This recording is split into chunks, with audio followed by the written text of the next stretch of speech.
क्या आप जानते हैं कि जहां लक्ष्मी को देवी और सौभाग्य का प्रतीक माना जाता है, वहीं उनकी एक बड़ी बहन भी थी, लेकिन वे लक्ष्मी के विपरीत थी।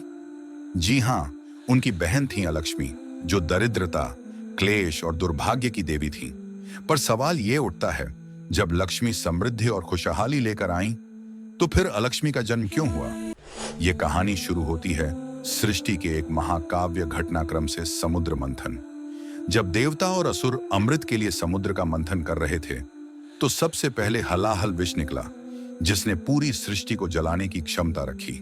इसके बाद अमूल्य रत्न, देवताओं के दिव्य अस्त्र और फिर स्वयं लक्ष्मी प्रकट हुई, मोहक, दयालु और समृद्धि से भरपूर।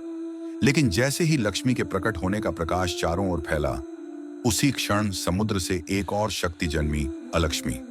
वे लक्ष्मी की ठीक उलटी थीं, उनकी देह काली और क्षीण, नेत्र अग्नि की तरह जलते हुए और हृदय में क्रोध का तूफान।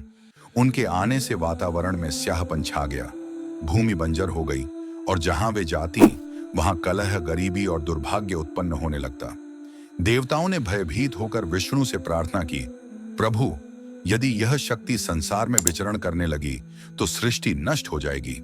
भगवान विष्णु मुस्कुराए और बोले, प्रकाश की छाया होती ही है। जैसे लक्ष्मी समृद्धि का प्रतीक है, वैसे ही अलक्ष्मी दुर्भाग्य की प्रतीक है। इन्हें मिटाया नहीं जा सकता, लेकिन इनके लिए एक स्थान निर्धारित किया जा सकता है।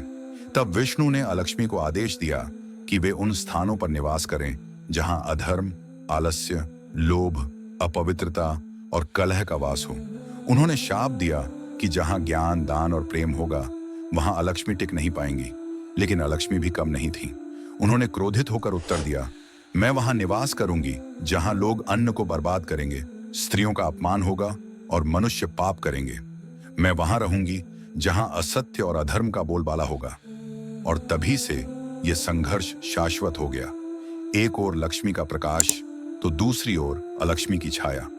तो दोस्तों, अगर आप चाहते हैं कि आपके जीवन में सिर्फ लक्ष्मी का वास हो, तो याद रखें, अलक्ष्मी उन्हीं जगहों पर जाती है जहां आलस्य, लड़ाई झगड़े और नकारात्मकता होती है। इसलिए हमेशा मेहनत करें, सकारात्मक रहें और शुभ कर्म करें।